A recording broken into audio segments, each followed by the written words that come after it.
Hello students, welcome back to your classes. So आज हम start करने जा रहे हैं क्लास 8 का second chapter microorganisms, friends and foe.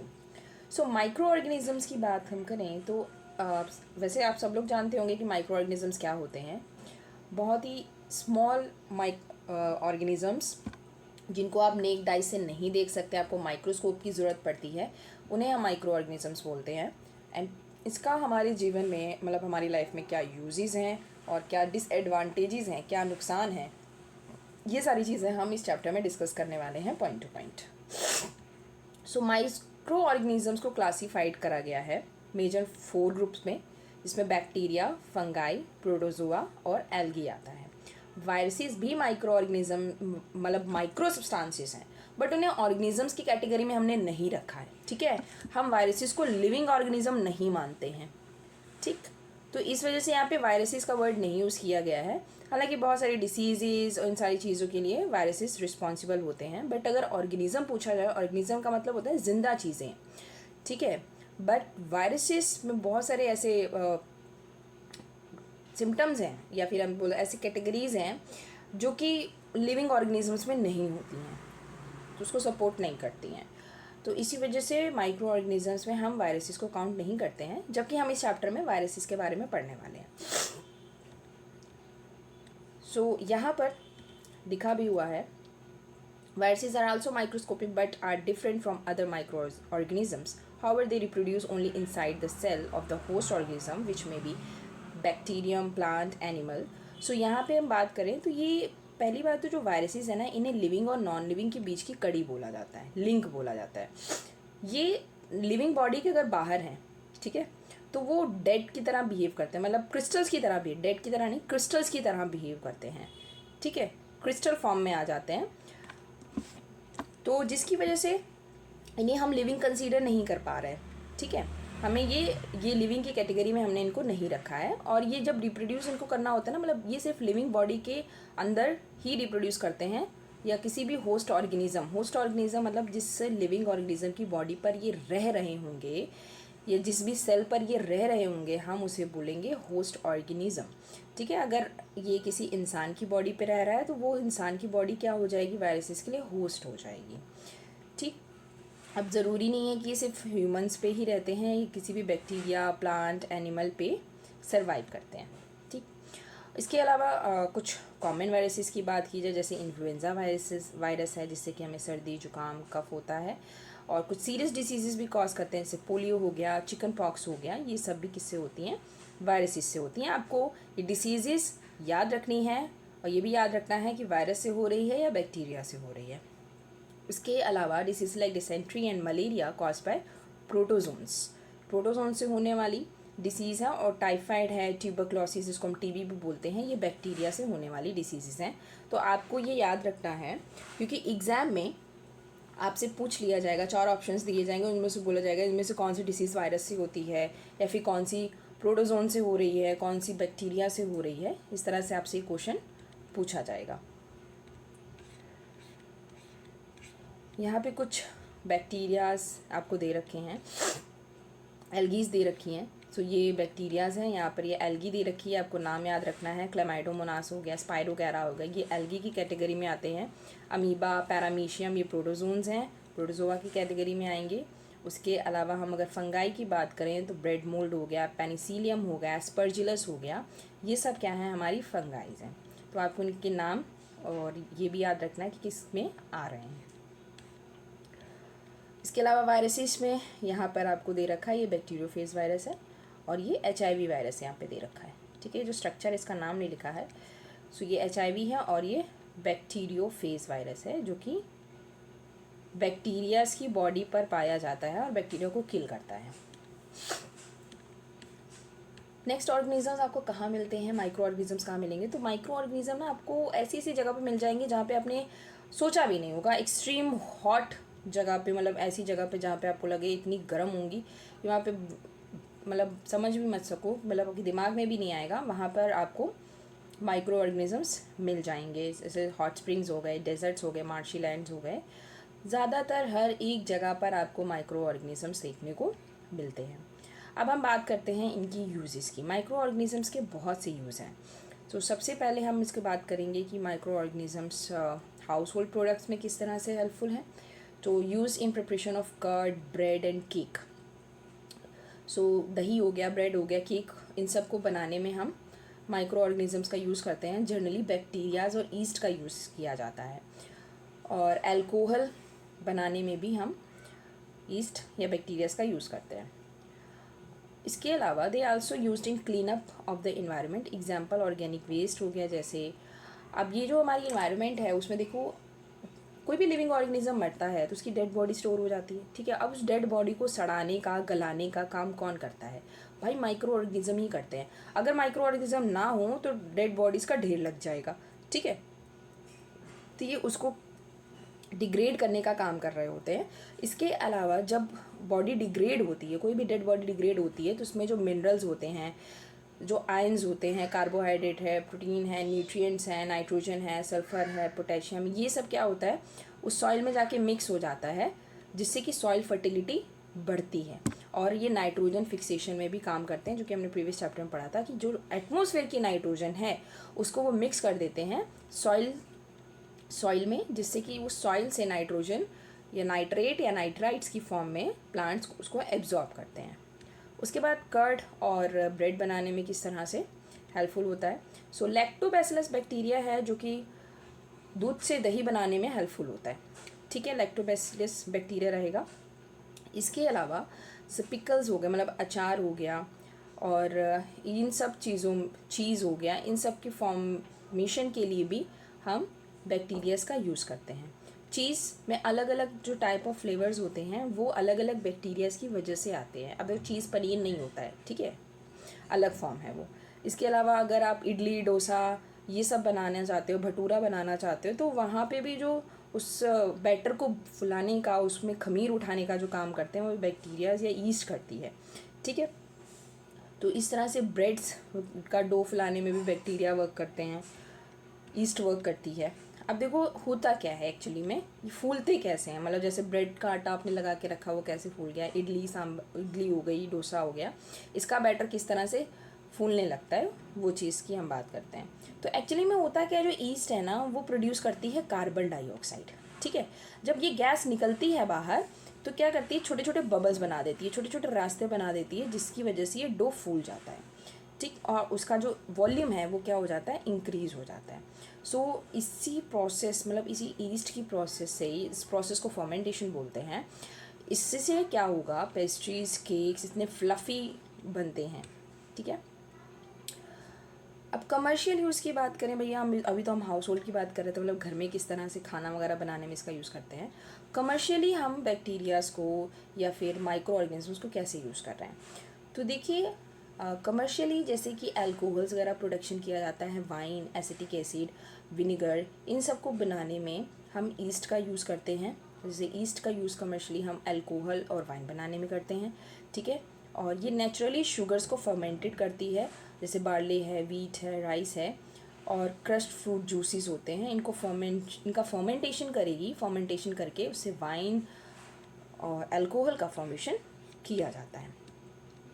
सो देखिए फर्मेंटेशन का वर्ड मैं बार बार यूज़ कर रही हूँ, तो यहाँ पे आपको दे भी रखा है। तो फर्मेंटेशन क्या है, the process of conversion of sugar into alcohol is called fermentation, ठीक है। शुगर्स को, मतलब कार्बोहाइड्रेट्स, यहाँ पे वो चीनी वाली शुगर की बात नहीं करी जा रही, यहाँ पे शुगर है हमारे कार्बोहाइड्रेट, ठीक है। क्या है, कार्बोहाइड्रेट। कार्बोहाइड्रेट जो रहेंगे, अब कार्बोहाइड्रेट किस में होता है, सभी फूड्स में आपको कार्बोहाइड्रेट मिल जाएगा, जो है बार्ले है, वीट है, इन सब में कार्बोहाइड्रेट मिल जाएगा। तो उसको ब्रेक डाउन करती है ईस्ट जो होती है, उसको ब्रेक करती है, ब्रेक कर कर अल्कोहल प्रोडक्ट उसमें फॉर्म होता है। अल्कोहल का जो फॉर्मूला रहेगा C2H5O12, ठीक है। एक सॉरी, अल्कोहल का जो फॉर्मूला है C2H5OH है, ठीक है, याद रखिएगा C2H5OH, ये अल्कोहल का बेसिक फॉर्मूला है। जब फर्मेंटेशन होगा कार्बोहाइड्रेट्स का, मतलब C6H12O6 का, जो कि कार्बोहाइड्रेट्स का फॉर्मूला है किसी भी सिंपल शुगर का, C6H12O6, किसी भी सिंपल शुगर में सिंपल कार्बोहाइड्रेट का जो फॉर्मूला होता है C6H12O6 होगा। तो इससे इसका कन्वर्जन होता है C2H5OH में। इस प्रोसेस को हम बोलते हैं फर्मेंटेशन, ठीक, सबसे पहले फर्मेंटेशन का जो डिस्कवरी थी वो किसने की थी? लुईस पाश्चर ने की थी, आपको इनका नाम याद रखना है। और इसी फर्मेंटेशन की प्रोसेस से हेल्प से बहुत सारे बिवरेजेस, अल्कोहल्स, वाइन, इन सब का फॉर्मेशन किया जाता है। नेक्स्ट है medical use of micro organisms. So medical field में भी इनका बहुत बड़ा यूज़ है। सबसे ज़्यादा यूज़ हम इसका एंटीबायोटिक्स में करते हैं। एंटीबायोटिक्स क्या होती हैं भाई? एंटीबायोटिक्स आपने देखा होगा, मेडिसिन लेने गए होंगे तो बोलते हैं डॉक्टर ये एंटीबायोटिक खा लीजिएगा। एंटीबायोटिक वो मेडिसिन होती हैं जो बैक्टीरियाज को किल करती हैं, ठीक है। और ये एंटीबायोटिक्स बनती कैसे हैं भाई? ये एंटीबायोटिक्स बैक्टीरिया और फंगाई से ही बनती हैं। जो सबसे पहली एंटीबायोटिक थी वो डिस्कवर की थी अलेक्जेंडर फ्लेमिंग ने, और इसकी जो डिस्कवरी हुई थी, मतलब ये बनी थी फंगाई से, जो कि थी पेनिसिलिन, पेनिसिलियम नोटेटम, ठीक है। पेनिसिलियम नोटेटम जो है उस फंगाई का नाम है जिससे कि ये पहली वैक्सीन हमारी पेनिसिलिन बनी थी, ठीक है। सो पेनिसिलियम नोटेटम से पेनिसिलिन बनी, और इसको बनाने का काम अलेक्जेंडर फ्लेमिंग ने किया, मतलब इन्होंने इसको डिस्कवर किया था। और ये जो थी एंटीबायोटिक, ये बैक्टीरियाज को किल कर रही थी। इसके अलावा कुछ और एंटीबायोटिक्स का नाम दे रखा है, जैसे स्ट्रेप्टोमाइसिन है, टेट्रासाइक्लिन है, एरिथ्रोमाइसिन है। ये आपको याद रखने हैं कि ये सारी एंटीबायोटिक्स हैं।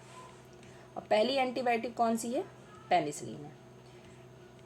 सो it is important to that antibiotic take only on the advice of qualified doctor. मतलब ये ऐसे नहीं कि आप गए और मेडिकल से ऐसे ले लिए एंटीबायोटिक, भैया डॉक्टर की सलाह से ही आपको खानी है, ठीक है। क्योंकि इसका ज़्यादा यूज़ या इसका यूज़ ना हो, मतलब अगर आपकी बॉडी को ज़रूरत नहीं है तभी आप एंटीबायोटिक ले रहे हो, तो आपकी बॉडी के गुड बैक्टीरियाज को भी ये किल करेगी, ठीक है। क्योंकि हमारी बॉडी में गुड बैक्टीरियाज भी होते हैं, हमारे गट में, हमारे इंटेस्टाइन्स में गुड बैक्टीरिया होते हैं जो कि खाने को पचाने में और हमारे इंटेस्टाइन को हेल्दी रखते हैं। तो एंटीबायोटिक्स डॉक्टर की सलाह से लेनी चाहिए, और इसका एक्सेस यूज़ अगर हम कर रहे हैं तो वो भी हमारे लिए हार्मफुल होता है, और ये हमारी बॉडी के गुड बैक्टीरियाज को भी किल कर सकती हैं। नेक्स्ट हम बात करते हैं वैक्सीन्स। वैक्सीन्स जो होंगी वो जनरली आप क्या करते हैं, हमारी बॉडी में एक तरह से बोलो तो एंटीबॉडीज़ जो होती हैं ना, वो डायरेक्टली इंसर्ट करी जाती हैं, या फिर हमारी बॉडी को ऐसी मेडिसिन दी जाती हैं या ऐसी वैक्सीन्स दी जाती हैं जो कि बॉडी को एंटीबॉडी बनाने की में हेल्प करती हैं। अब देखो, सबसे पहले हम बात करते हैं एंटीबॉडीज़ क्या होता है। जब भी हमारी बॉडी में कोई भी बाहरी ऑर्गेनिज्म आता है, अब वो बाहरी ऑर्गेनिज्म कोई भी फंगाई हो सकता है, बैक्टीरिया हो सकता है, वायरस हो सकता है, XYZ कुछ भी हो सकता है, तो जो आपकी बॉडी में एक्चुअली में पहले से नेचुरली प्रेजेंट नहीं है, अगर उसके अलावा कोई और चीज़ आपकी बॉडी में जा रही है, कोई भी फंगाई, बैक्टीरिया, वायरस जा रहा है, तो आपकी बॉडी बनाती है एंटीबॉडीज़ जो कि प्रोटीन से बनी होती हैं। और इन एंटीबॉडीज़ का काम क्या होता है कि बाहर से कोई भी फॉरेनर सब्सटेंस, नया सब्सटेंस अगर आपकी बॉडी में आया है तो उसको किल करना, उससे आपको प्रोटेक्ट करना, ये काम करती हैं एंटीबॉडीज़, ठीक है। और एंटीबॉडीज़ की एक खासियत होती है, जैसे कि आपकी किसी की बॉडी में कोल्ड का वायरस चला गया, ठीक है, कोल्ड का वायरस चला गया तो उसके खिलाफ यहाँ पे क्या बन जाएंगी? एंटीबॉडी बन जाएंगी। जब वो दोबारा बॉडी में आएगा तो हमारी बॉडी के एंटीबॉडीज़ को याद रहता है कि पहले इसको तो मार चुके हैं हम, ठीक है। तो एक मेमोरी स्टोर हो जाती है एंटीबॉडीज़ में, तो वो फिर जैसे ही दोबारा आएगा तो दोबारा उस पर और जल्दी अटैक करता है, क्योंकि उसको पहले ही से पता रहता है कि इसको पहले ही मार भगाया हमने, अब दोबारा आए तो और आसान है उसको मारना, ठीक है। तो इस तरह से एंटीबॉडीज़ हमारी बॉडी में काम करती हैं और हमारी बॉडी को फॉरेनर सब्सटेंसेस से, किसी भी बैक्टीरिया, वायरस, उससे प्रोटेक्ट करती हैं। सो सबसे पहले अगर, और जो वैक्सीन्स होती हैं, वैक्सीन्स इसी तरह से काम करती हैं। देखो, वैक्सीन्स दो तरह की होती हैं। एक ऐसी वैक्सीन होती है जिसमें डायरेक्टली आपकी बॉडी में एंटीबॉडी डाले जाते हैं, बॉडी के बाहर एंटीबॉडीज़ बनाई जाती हैं, ठीक है। बॉडी के बाहर एंटीबॉडीज़ बनाई जाएंगी और एंटीबॉडीज़ को डायरेक्टली आपकी बॉडी में डाल दिया जाएगा। और दूसरी एंटीबॉडी ऐसी वैक्सीन्स ऐसी होती हैं जो कि डायरेक्टली एंटीबॉडी नहीं डाल रहे, आपकी बॉडी में कोई भी वीक बैक्टीरिया, वायरस, सब्सटेंस डाला जाएगा जिसकी वजह से बीमारी होती है, या तो डेड डाला जाएगा, ठीक है। जैसे कोरोना आया था, तो कोरोना वैक्सीन में क्या हो रहा था, या तो वीक करके कोरोना वायरस बॉडी में डाला जा रहा था, या फिर डेड कोरोना वायरस बॉडी में डाला जा रहा था। अब वो डेड है, वीक है, जिंदा है, उससे बॉडी को फ़र्क नहीं पड़ता।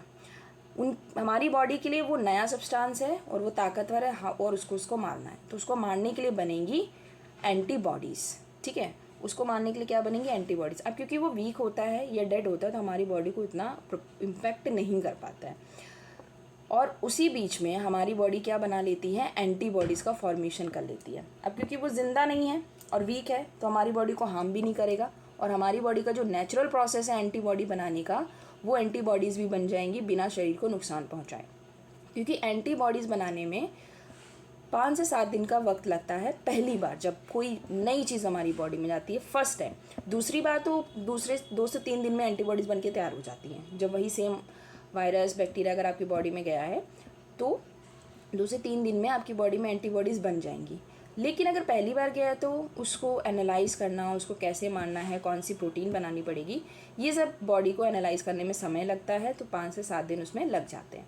अब क्योंकि डेड और वीक हमने पहली बार भेजा है तो हमारी बॉडी को नुकसान भी नहीं पहुंचा पाएगा, और हमारी बॉडी उन एंटीबॉडीज़ को बनाने का टाइम भी मिल जाएगा। ठीक है, तो इस तरह से 2 तरह की वैक्सीन रहेंगी। इसमें एक में डायरेक्ट एंटीबॉडी भेजी जाएगी और दूसरी में हम डेड या वीक वायरस, बैक्टीरिया, पैथोजन या जिससे भी जो डिसीज़ हो रही है वो माइक्रो ऑर्गेनिज्म भेजते हैं और एंटीबॉडीज़ को हमारी बॉडी खुद बनाती है। अब देखो यहाँ पे, चलो ये तो समझ में आ गया कि खुद बनाती है, लेकिन डायरेक्ट एंटीबॉडीज़ क्यों भेज रहे हैं? ऐसी कौन सी डिसीज़, जैसे कि किसी को, जैसे स्नेक ने बाइट कर ली, ठीक है, स्नेक ने काट लिया।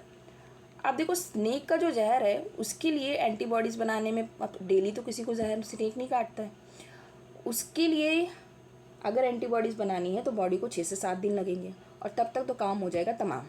तो यहाँ पे इंस्टेंट एंटीबॉडीज़ चाहिए, तो बॉडी के बाहर ही उस स्नेक वेनम जो होता है उसका एंटीडोट बना के रखा जाता है, मतलब उसमें एंटीबॉडीज़ बना के रखी जाती हैं, और वो एंटीबॉडीज़ डायरेक्टली डाल दी जाती हैं ताकि वो तुरंत काम करे और तुरंत बॉडी को या पर्सन को बचा सके। ठीक है, तो इस तरह से 2 तरह की वैक्सीन रहेंगी। अब इसकी जो फर्स्ट डिस्कवरी किसने की थी, एडवर्ड जेनर ने की थी, और पहली वैक्सीन किसकी थी, स्मॉल पॉक्स की थी। ठीक है, एडवर्ड जेनर ने स्मॉल पॉक्स की वैक्सीन 1798 में बनाई थी। नेक्स्ट है protection against polio under the, अच्छा ये एक प्रोग्राम है जो गवर्नमेंट ने लॉन्च किया था पोलियो के खिलाफ।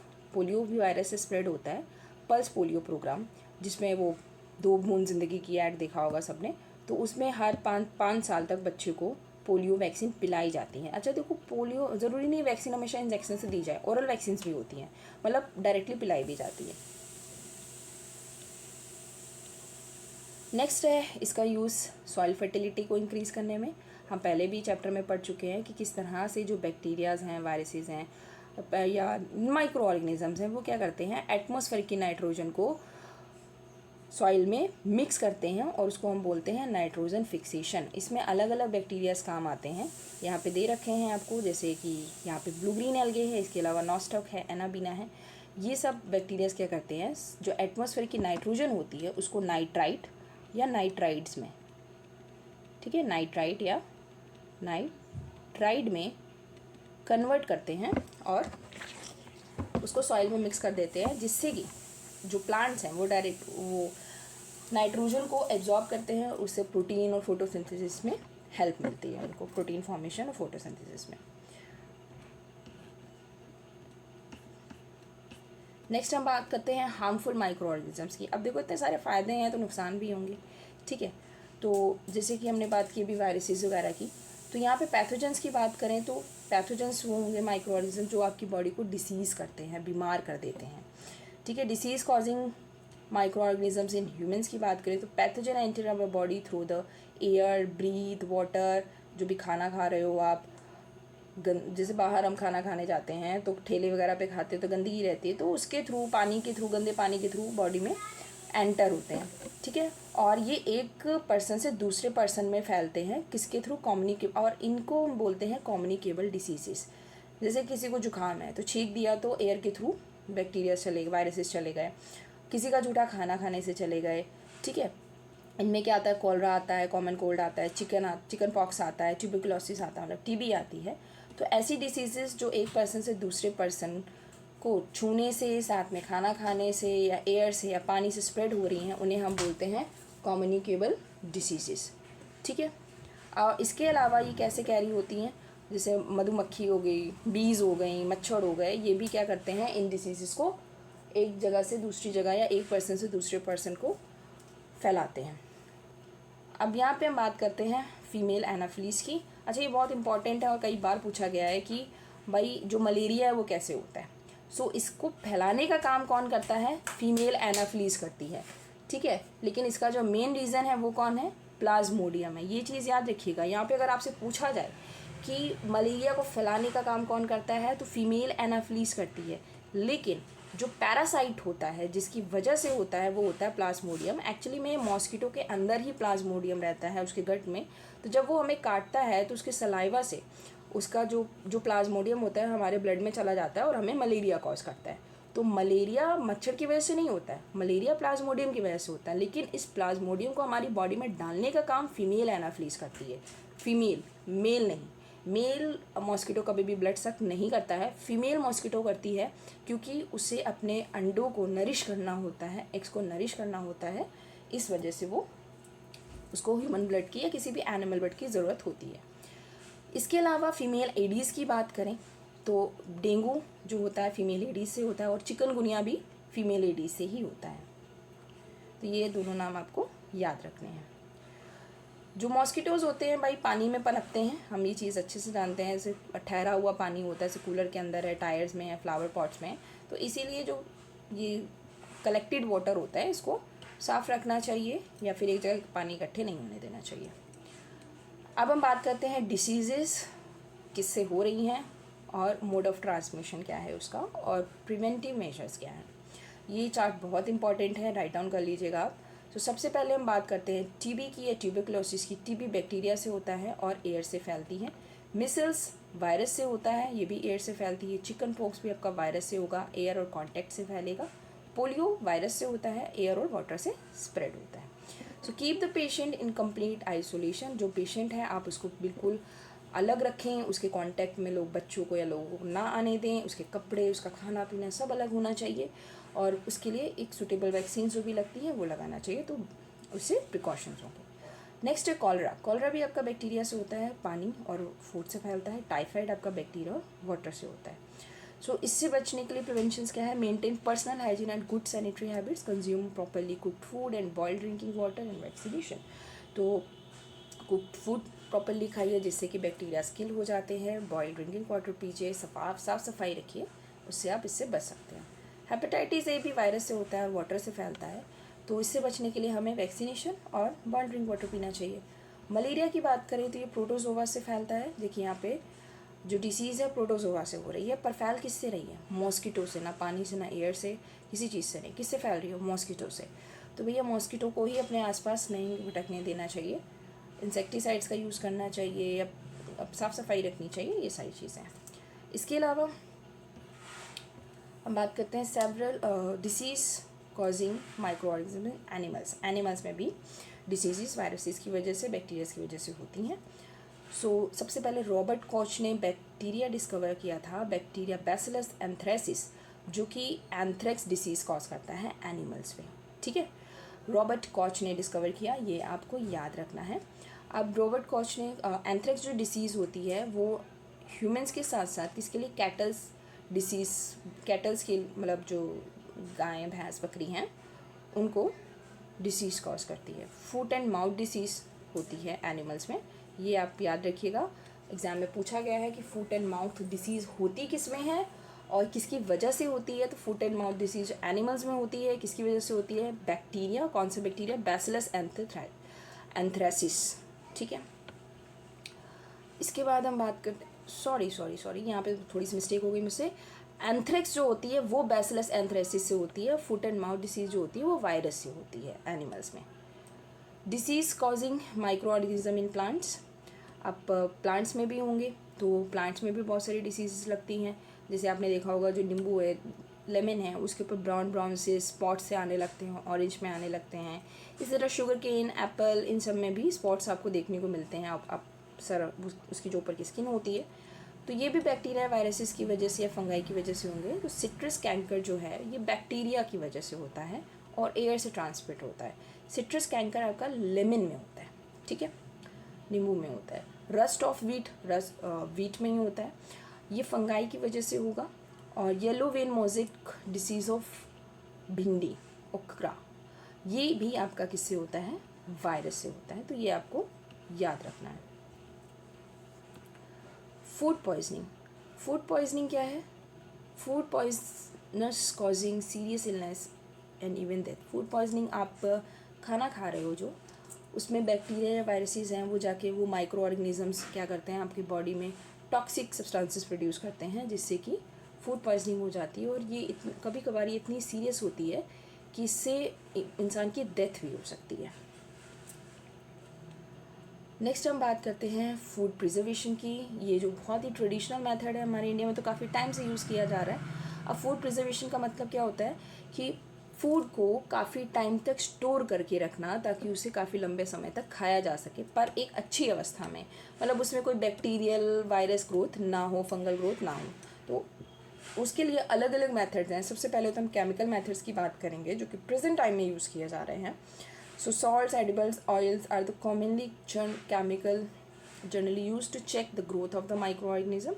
Therefore, they are called preservatives. ठीक है, एडिबल ऑयल्स जो सॉल्ट है, ये क्या करता है, माइक्रो ऑर्गेनिज्म की ग्रोथ को रोकता है, तो ये अच्छा प्रिजर्वेटिव है। और आपने देखा होगा आपकी मदर लोग जब घर में अचार बनाती हैं, तो उसमें उसको तेल तक ऊपर से भर के रख देती हैं, उसमें सॉल्ट डाल के रखा जाता है, जिससे कि माइक्रो ऑर्गेनिजम्स की ग्रोथ नहीं हो पाती है। इसके अलावा सोडियम बेंजोएट है, सोडियम मेथासल्फाइड है, ये सब पैक्ड फूड जो हमारे पास आता है, ठीक है, जैम हो गया, स्क्वैशीज़ हो गए, ये पैक्ड फूड जो आते हैं उसमें सोडियम बेंजोएट और सोडियम मेटाबाइसल्फाइड ये डाला जाता है, जिससे कि फूड क्या रहता है, काफ़ी टाइम तक अच्छी कंडीशन में रहता है। उसके बाद कॉमन सॉल्ट, तो आपको मालूम ही है, जो सॉल्ट है वो क्या करता है, वो डिहाइड्रेट कर देता है, मतलब जो मॉइस्चर होता है ना उसको उड़ा देता है। तो मॉइस्चर जब नहीं रहेगा तो उससे क्या होगा कि जो माइक्रो ऑर्गेनिज्म है उनकी ग्रोथ अच्छे से नहीं हो पाएगी, ठीक है, वो होने ही नहीं देगा उसका ग्रोथ। तो ये एक अच्छे प्रिजर्वेटिव की तरह काम करता है। सो मीट, फिश, आंवला, रॉ मैंगो, टैमरिंड, इन सब को प्रिजर्व करने में इसका कॉमन सॉल्ट का यूज़ किया जाता है। शुगर का यूज़ हम जैम्स, जेली, स्क्वैशीज़ को प्रिजर्व करने में करते हैं। ये भी क्या करेगी, मॉइस्चर को रिड्यूस कर देगी and inhibit the growth of bacteria and which spoils food.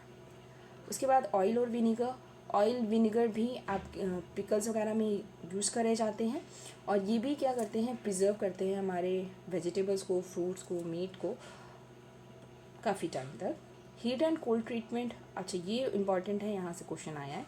देखो बॉइलिंग करने से क्या होगा, या हीट टेम्परेचर बढ़ाने से, टेम्परेचर कम या ज़्यादा दोनों, ठीक है, क्योंकि जो बैक्टीरिया होते हैं, वायरस, फंगाई होती है, वो एक स्पेसिफिक टेम्परेचर पे ग्रो करते हैं, मतलब 25 से, ये बहुत ही अच्छा टेम्परेचर माना जाता है उनकी ग्रोथ के लिए, 22 to 25 डिग्री सेल्सियस, इससे थोड़ा सा ज़्यादा, मतलब एक जो रूम टेम्परेचर रहता है हमारा। सो लो टेम्परेचर, उस टेम्परेचर पे क्या होता है कि अच्छे से ग्रो करते हैं। अगर उससे कम कर दिया टेम्परेचर या उससे ज़्यादा बढ़ा दिया जाए तो बैक्टीरिया ग्रोथ नहीं हो पाती, माइक्रोब्स ग्रोथ नहीं कर पाते हैं जब टेम्परेचर बहुत कम हो या बहुत ज़्यादा हो। इसीलिए फ्रिज में सामान बहुत देर तक रखा रहता है, ख़राब नहीं होता, क्योंकि उसमें टेम्परेचर काफ़ी कम रह जाता है, ठीक। और बहुत ज़्यादा टेम्परेचर आप बढ़ा देते हो तो भी क्या होता है, जो माइक्रोब्स हैं वो ग्रो नहीं कर पाते। तो यही फिनोमेना यूज़ किया जाता है पाश्चुरेटेड मिल्क में, जो पैकेट्स में मिल्क आता है, उसमें क्या करते हैं कि उसको हीट करते हैं 15 to 30 सेकेंड्स के लिए 70 डिग्री सेल्सियस पर। इतने टेम्परेचर पर उसमें हीट करने से उसमें जितने भी माइक्रोब्स होते हैं वो सब मर जाते हैं, ठीक है।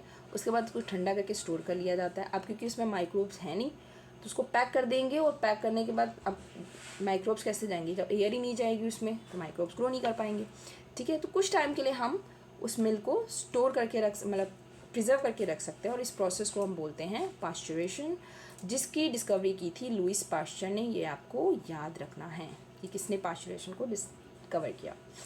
उसके बाद स्टोरेज एंड पैकेजिंग, तो ड्राई फ्रूट्स, वेजिटेबल्स, इन सबको टाइट पैक्ड करके रखा जाता है ताकि माइक्रोब्स उसमें कांटेक्ट में ना आ सके, और ड्राई प्लेसेस में रखा जाता है। नेक्स्ट है नाइट्रोजन फिक्सेशन। इसकी बात हम पहले भी प्रीवियस चैप्टर में हमारे कर चुके हैं, नाइट्रोजन फिक्सेशन क्या होता है। तो यहाँ पे हम बात करते हैं राइजोबियम बैक्टीरिया जो होता है वो क्या होता है, ये जो रूट्स होती हैं ना, इनकी रूट्स की नोड्स में रहता है, इसकी जड़ों की नोड्स में रहता है। ये राइजोबियम बैक्टीरिया क्या करता है, जो एटमॉस्फेयर की नाइट्रोजन होती है, ठीक है, एटमॉस्फेयर की जो नाइट्रोजन होती है उसको नाइट्राइड और नाइट्रेट में कन्वर्ट करेगा और सॉइल में मिक्स कर देगा, और जो सॉइल से नाइट्रोजन होगी वो रूट्स के थ्रू किस में जाती है, प्लांट्स में जाती है, और प्लांट्स उसको कंज्यूम करते हैं। ठीक है। तो एटमॉस्फेयर की नाइट्रोजन को प्लांट्स सॉइल में मिक्स करना, इसको हम बोलते हैं नाइट्रोजन फिक्सेशन। और ये कौन करता है? राइजोबियम बैक्टीरिया करता है। कहाँ पाया जाता है? लेग्यूमिनस प्लांट्स की रूट्स में पाया जाता है। लेग्यूमिनस प्लांट्स क्या होते हैं? जो दालें होती हैं, बीन्स होते हैं, इन्हें हम लेग्यूमिनस प्लांट्स बोलते हैं। इनकी जड़ों में ये पाया जाता है। और इसके साथ साथ जो जड़ें होती हैं वो राइजोबियम प्लांट को रहने की जगह देती हैं, बदले में ये नाइट्रोजन फिक्सेशन करके देता है। तो दोनों ही एक दूसरे को प्रॉफिट पहुंचा रहे हैं। तो इस तरह के रिलेशन को बोलते हैं सिम्बायोटिक रिलेशनशिप। ठीक है, आपसे एग्जाम में पूछा जा सकता है। नेक्स्ट हम नाइट्रोजन साइकिल की बात करेंगे। तो यहाँ पे देखिए, तो हम एक स्टेप तो ऑलरेडी पढ़ चुके हैं कि भाई एटमॉस्फेयर की नाइट्रोजन को क्या किया जाता है? एटमॉस्फेयर की नाइट्रोजन को कन्वर्ट किया जाता है नाइट्राइड और नाइट्राइड्स में, और उसको सॉइल में मिक्स किया जाता है। ये तो काम कर रहा है राइजोबियम बैक्टीरिया, लेकिन इसके अलावा जो लाइटनिंग होती है उससे भी क्या होता है? एटमॉस्फेयर की नाइट्रोजन कन्वर्ट हो जाती है नाइट्राइड और नाइट्रेट में, और सॉइल में मिक्स हो जाती है। सॉइल में मिक्स होने के बाद ये क्या होगा? अलग अलग प्लांट्स में जाएगी। ठीक है, प्लांट्स उसको कंज्यूम करेंगे। जब प्लांट्स इसको कंज्यूम करते हैं तो प्लांट्स कंज्यूम करने के बाद इसको अलग अलग एनिमल्स खाते हैं। एनिमल्स जब खाएंगे तो क्या होगा? अब यहाँ पे ये जो साइकिल है, यहाँ से नाइट्रोजन को कंज्यूम करेंगे प्लांट्स को एनिमल खाएंगे। एनिमल जब डेड हो जाएंगे या फिर जो नाइट्रोजनस वेस्ट वो रिलीज़ करते हैं, वो फिर से दोबारा से मिक्स हो जाता है सॉइल में। तो एक साइकिल आपको यहाँ पे देखने को मिल रहा है। ठीक है, इसमें 2-3 साइकिल्स हैं, इनको हर एक साइकिल हम अलग अलग यहाँ पे स्टडी करेंगे। तो पहले नाइट्रोजन फिक्सेशन हुआ, आई सॉइल में, सॉइल से प्लांट्स में, प्लांट से एनिमल्स में, एनिमल्स की नाइट्रोजनस वेस्ट और उनकी डेड बॉडी डिग्रेड होने के बाद फिर से जो नाइट्रोजन है वो सॉइल में मिक्स हो जाती है। ठीक, दूसरा प्रोसेस यहाँ पे है नाइट्रोजन फिक्सेशन बैक्टीरिया, जो कि हम ऑलरेडी डिस्कस कर चुके हैं। नाइट्रोजन फिक्सेशन बैक्टीरिया जैसे राइजोबियम की बात की हमने, ब्लू ग्रीन एल्गी की बात करी, ये कर देते हैं उसको नाइट्रोजनस कंपाउंड्स में कन्वर्ट, जिससे नाइट्राइट और नाइट्रेट बोलते हैं। और फिर ये सॉइल से जाएगी अनदर बैक्टीरियाज में, bacterial compound of nitrogen into gaseous nitrogen. और कुछ ऐसे बैक्टीरियाज भी हैं जो कि सॉइल की नाइट्रोजन को डायरेक्ट कन्वर्ट कर देते हैं नाइट्रोजन में। ठीक है, एटमॉस्फेयर की नाइट्रोजन को कन्वर्ट करने वाले बैक्टीरिया भी हैं, और सॉइल की नाइट्राइट या नाइट्रेट फॉर्म जो होती है नाइट्रोजन की, उसको सिंपल नाइट्रोजन में कन्वर्ट करने वाले बैक्टीरिया भी हैं, जिससे कि ये जो नाइट्रोजन है फिर से किस में चली जाएगी? एटमॉस्फेयर में वापस चली जाती है, जिससे कि एक बैलेंस बना रहता है एटमॉस्फेयर और एनवायरनमेंट में, हमारी अर्थ पे। क्योंकि अगर देखो, अगर ऐसा हो कि एटमॉस्फेयर की नाइट्रोजन सिर्फ कन्वर्ट ही हो रही है नाइट्राइट और नाइट्रेट में, तो कुछ टाइम के बाद ऐसा होगा कि एटमॉस्फेयर में जो नाइट्रोजन है उसकी क्वांटिटी कम पड़ जाएगी और सॉइल में ज़्यादा हो जाएगी। तो भाई बैलेंस बनाने के लिए हमारे पास ऐसे बैक्टीरियाज भी हैं जो कि सॉइल की नाइट्रोजन को दोबारा से सिंपलर नाइट्रोजन में कन्वर्ट करके उसको दोबारा से एटमॉस्फेयर में भेजती हैं। तो जिससे कि जो एटमॉस्फेयर में और हमारी अर्थ की सॉइल है उसमें जो एक रेशो है नाइट्रोजन का, वो कांस्टेंट बना रहता है। ठीक है, कम ज़्यादा नहीं होता। और हमारे एटमॉस्फेयर में 78% नाइट्रोजन पाई जाती है। नाइट्रोजन का यूज़ की अगर हम बात करें तो प्रोटीन के लिए बहुत एसेंशियल है ये। प्लांट्स उसको प्रोटीन बनाने में और फोटोसिंथेसिस में, इन दोनों प्रोसेसेस में इसको यूज़ करते हैं। सो ये था हमारा चैप्टर जो कि ख़त्म हो गया है। नेक्स्ट क्लास में हम नेक्स्ट चैप्टर डिस्कस करेंगे, और आप इसके नोट्स बनाते जाइए। जो पॉइंट्स मैंने हाईलाइट कर रखे हैं, आप इनको ज़रूरी नहीं है कि पूरा लिखिए, आप इसको शॉर्ट नोट्स के टाइप पे अपने अकॉर्डिंग बनाइए, और जो हाईलाइटेड पॉइंट है बस वही इंपॉर्टेंट है, और उन्हीं से आपसे क्वेश्चंस पूछे जाएंगे। सो आज के लिए इतना ही। Thank you.